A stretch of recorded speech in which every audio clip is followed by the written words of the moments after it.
رسول پاک صلی اللہ علیہ وسلم فرمایا کہ جس نے یوم ترویہ 8 ذی الحج کا روزہ رکھا تو اللہ تعالیٰ اسے آزمائش میں حضرت ایوب علیہ السلام کے صبر کے برابر ثواب عطا کرتا ہے، اور جس نے یوم عرفہ 9 ذی الحج کا روزہ رکھا تو اللہ تعالیٰ اسے حضرت عیسیٰ علیہ السلام کے مثل اسے ثواب عطا فرمائے گا۔ تو یہ وہ خدا کی قدرت جو ہم پر مہربان اور ہماری منتظر ہے، اور انشاءاللہ ہر سال کی طرح جب ہم رمضان کے لیے بھی یہاں پر سحری افطاری تمام دنیا کے لیے لگاتے ہیں اور کسی کا ہاتھ روکا نہیں جاتا، تو اس دن بھی ہم انشاءاللہ آخری 3 دن کا روزہ جو ہے یہاں پر سحری بھی ہوگی اور افطاری بھی ہوگی۔ تو جب یوم ترویہ 8 ذی الحج ہوگا تو تجھے اس روزے کا 1000 اونٹ صدقہ کرنے اور راہ خدا میں 1000 گھوڑے دینے کے برابر ثواب ملے گا، اور جب 9 ذی الحج کا دن ہوگا تو تجھے 2000 غلام 2000 اونٹ صدقہ کرنے اور 2000 گھوڑے راہ خدا میں دینے کا ثواب ملے گا۔ کیا پتہ کہ یہ ایام ہماری زندگی کے آخری ایام ہوں، کیا پتہ کہ ہم میں سے کچھ لوگ ان دنوں تک پہنچتے بھی ہیں کہ نہیں پہنچتے۔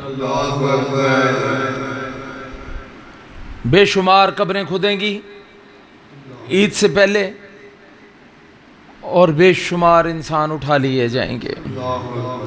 اگر ہمیں یہ دن مل جائیں تو ہر حال میں آگے بڑھ کر یہ ثواب حاصل کیجیے۔ تو حضور سرور کائنات صلی اللہ علیہ وآلہ وسلم نے فرمایا کہ عرفہ 9 ذی الحج کے دن کا روزہ 2 سال کے روزوں کے برابر، اور عاشورہ محرم جو اس کے بعد آنے والا ہے 10 محرم کے دن کا روزہ 1 سال کے روزوں کے برابر ہے۔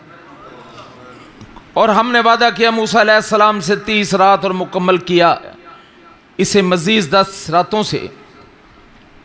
سورہ الاعراف آیت نمبر 132 کے متعلق فرمایا ہے کہ عشر سے مراد ذی الحج کے پہلے 10 دن ہیں، دنوں میں پہلا دن جمعہ کا دن ہے۔ اس میں ایک ایسی ساتھ ہے کہ اس میں جو مسلمان بندہ اللہ تعالیٰ سے دنیا اور آخرت کی جس چیز کا سوال کرے اللہ تعالیٰ اسے وہ عطا کرتا ہے، یعنی یہ وہ قیمتی ترین باتیں میں نے آپ کے لیے اکٹھی کی جو آپ کی بخشش کا سبب بنتی ہے۔ ہم روتے رہتے ہیں، ہم پھنس جاتے ہیں اپنے گناہوں کی وجہ سے، کسی کے سر پہ قرضہ چڑھ گیا ہے، کسی کو بیماری لگ گئی ہے، کوئی تکلیف میں ہے، کسی کو اولاد برباد ہو گئی ہے،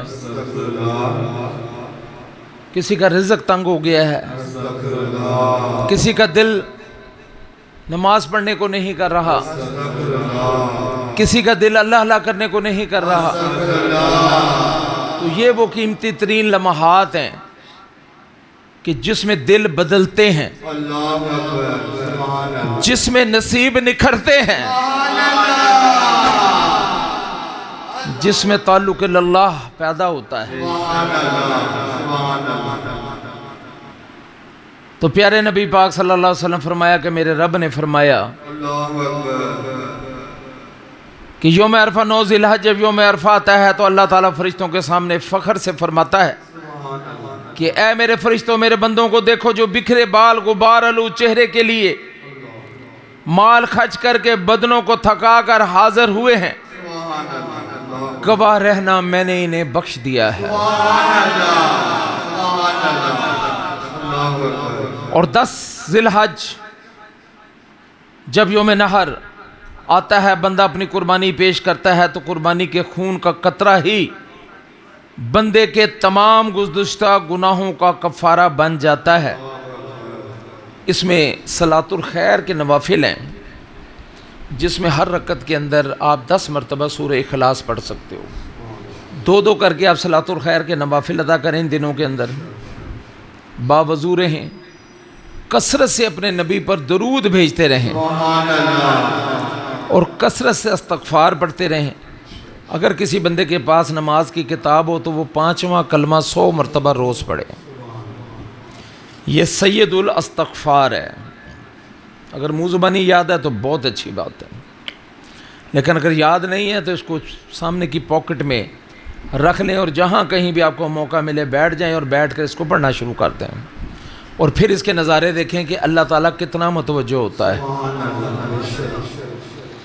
اور اس کے بعد دل میں اپنی خواہشات کو رکھ کے جو جائز دلی حاجتیں ہوتی ہیں، جو ہماری ضرورت ہیں، یا اللہ مدد یا اللہ وارثو پڑھ لیا کریں. انہی دنوں میں اول آخر ایک مرتبہ درود ابراہیمی کے ساتھ 3 مرتبہ آیت الکرسی کو اپنا معمول بنا لیں. یہ بڑے قیمتی دن ہیں، ان کو ہاتھ سے نہ جانے دو.